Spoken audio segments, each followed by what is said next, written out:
गुराखी पीठावर उपस्थित असलेले सर्व मान्यवर,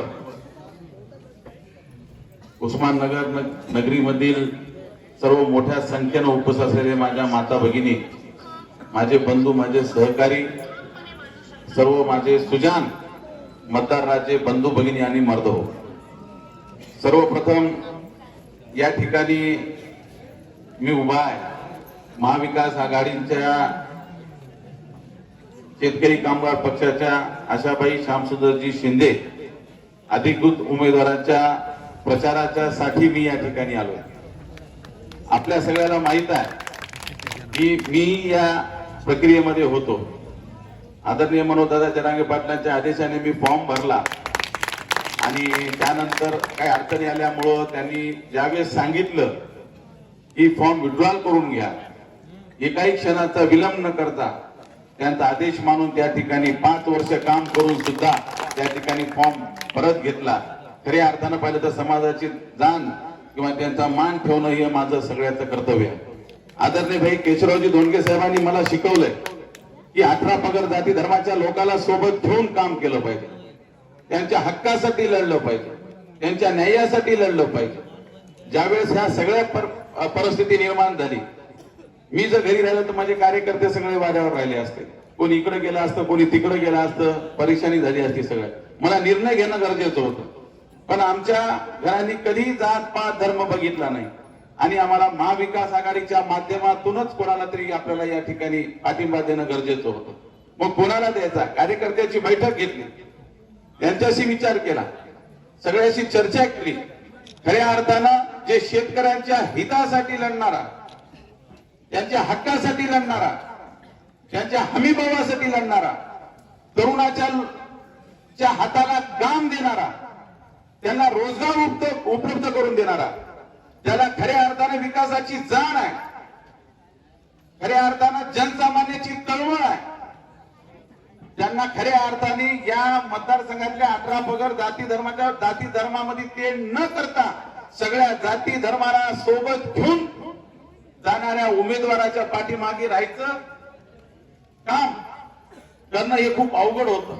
पण ज्या पद्धतीनं मी ज्यावेळेस आशाताईंना पहिल्यांदा त्यावेळेस एक गोष्ट स्पष्ट सांगितली त्यांना की ताई 5 वर्ष तुम्ही आमदार होतात, साहेब आमदार होते, मी तुमच्या विरोधक होतो, आमच्या सगळ्या गोष्टी आहेत, पण तुमच्याकडून कधी 1% सुद्धा आम्हाला त्रास कधीच झाला नाही आणि मी सर्वांनीच्या राहीनं या ठिकाणी आशाबाई श्यामसुंदर शिंदे यांना पाठिंबा दिला। बंधूंनो, काळ बदलला, माणसं बदलली, राजकारणाची परिभाषा बदलली, जनसामान्याचा राजकीय लोकांवरचा विश्वास उठून गेलाय। सकाळी एक, दुपारी एक, संध्याकाळी एक, ही भूमिका नाही, तत्व राहिलं पाहिजे, निष्ठा राहिली पाहिजे, समर्पण राहिलं पाहिजे। मायबाप जनता जनार्दनाच्या जीवावर आपण या ठिकाणी निवडून येतो, त्याच्या पाठीमागे खंबीरपणे उभा टाकण्याचं काम त्या माणसांनी केलं पाहिजे, नेत्यांनी केलं पाहिजे।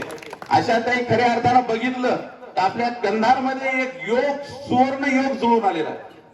आतापर्यंतच्या कंधार आणि लोहा कंधार तालुक्यामध्ये आतापर्यंत जेव्हापासून विधानसभा अस्तित्वात तेव्हापासून या मतदारसंघामध्ये महिला आमदार कधी घडली नाही किंवा महिला उमेदवार असतील पण आमदार कधी झाली नाही।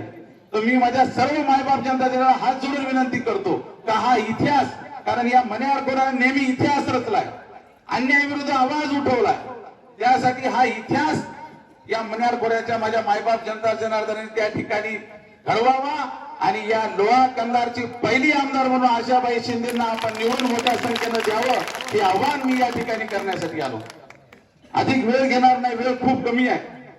मी आपल्या सगळ्यांना सांगतो की ताईंची भूमिका सगळ्यांना सोबत घेऊन जायची आहे। जे जातीचं विष पेरण्याचं काम महायुतीच्या माध्यमातून होत आहे ते थांबलं पाहिजे।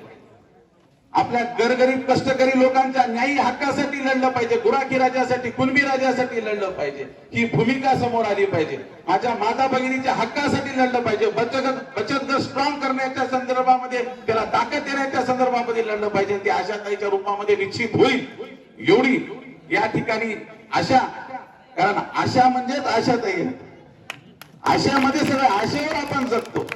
आशा जर आपल्या जीवनात नसेल तर आपण काही करू शकत नाही। खऱ्या अर्थाने या मतदारसंघाच्या विकासासाठी आपण आशाबाई श्यामसुंदर शिंदे यांना आशीर्वाद द्यावा. आपले जे प्रश्न आहेत, आपल्या आरक्षणाचा प्रश्न असेल, आपल्या गोरगरिबांचा प्रश्न असेल, आपल्या 18 पगड जाती धर्माच्या लोकांचा प्रश्न असेल, गुराख्याचा प्रश्न असेल, कुणब्याचा प्रश्न असेल, तरुणांना रोजगाराचा प्रश्न असेल, रोडचा प्रश्न असेल, पाण्याचा प्रश्न असेल, लाईटचा प्रश्न असेल, जे काही आपल्या शेतकऱ्यांच्या हमीभावाचा प्रश्न असेल, या सगळ्या गोष्टीसाठी मला विश्वास आहे की आमची भगिनी या ठिकाणी निश्चित त्या सभागृहामध्ये आवाज उठवेल. आणि त्यांना मी आपल्या सर्वांना, माझ्या तरुण मंडळींना, माझ्या सर्व मायबाप जनता जनाला हात जोडून विनंती करतो की आपण येणाऱ्या 20 तारखेला आशाबाई श्यामसुंदर शिंदे यांच्या चिठ्ठी या निशाणीवर आपण आशीर्वाद रूपी बटन दाबून त्यांना आशीर्वाद द्यावा आणि प्रचंड मताने या ठिकाणी तालुक्यातली पहिली महिला आमदार आपण करावी, एवढी आपल्या सगळ्यांना विनंती करून माझे 2 शब्द संपवतो. जय क्रांती, जय महाराष्ट्र.